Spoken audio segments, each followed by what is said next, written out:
بیقرار توام و در دل تنگم گله هاست. آه که بیتاب شدن عادت کم حوصله هاست. مثل عکس رخ مهتاب که افتاده در آب، در دلم هستی و بین من و تو فاصله هاست.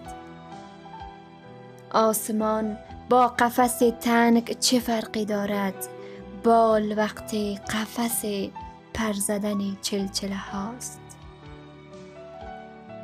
بی تو هر لحظه مرا بیم فرو ریختن است، مثل شهری که بر روی گسل زلزله هاست. باز می پرسمت از مسئله دوری و عشق و سکوت تو جواب همه مسئله هاست.